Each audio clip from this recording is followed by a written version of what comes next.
20, 25 வயசுல இருக்கக்கூடிய எங்க பெண்களுக்கு நாங்க கல்யாணம் காட்சியை பண்ணி வச்சு நாங்க பாராட்டணும், சீராட்டணும்னு எவ்வளவு ஆசையோட நாங்க எங்க குழந்தைங்களை வளர்த்திருப்போம். நாங்க கிட்டத்தட்ட 20, 25 லட்சம் கொடுத்து படிக்க வச்சு, பெரிய பெரிய படிப்பு படிக்க வச்சு, பெரிய பெரிய பொண்ணு வந்து 1,50,000 லட்சம் ரூபாய் பேமெண்ட் வாங்கியிருந்தா, சின்ன பொண்ணு வந்து கிட்டத்தட்ட 50, 60,000 ரூபாய் பேமெண்ட் வாங்கிட்டு இருந்தா.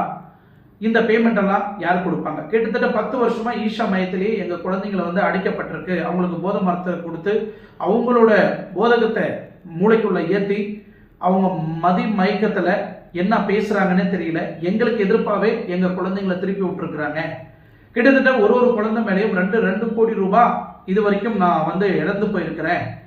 பெரிய பொண்ணு மேல 2 கோடி, சின்ன பொண்ணு மேல 2 கோடி ரூபாய் நான் இழந்து போயிருக்கிறேன். இதுக்காக நாங்க படிக்க வச்சோம். அது மட்டும் இல்லை, மூத்த டாக்டர் வந்து மாதம் 2 லட்சம் வாங்கிட்டு இருந்தா ஈக்கால சம்பளம். இளைய டாக்டர் வந்து காக்கடிஜன் அண்ணா யூனிவர்சிட்டியில் முடிச்சுட்டு ஒரு 50,000 வாங்கிட்டு இருந்தா. இப்போ 5 வருஷம் இருந்து பார்த்தா அவங்க பண்ணுற ஒரு ஆளுக்கு வந்து 1,50,000 கோடி இந்த சம்பளம் யார் பொறுப்பாரு அவங்ககிட்ட கமிஷன் கேட்டேன்.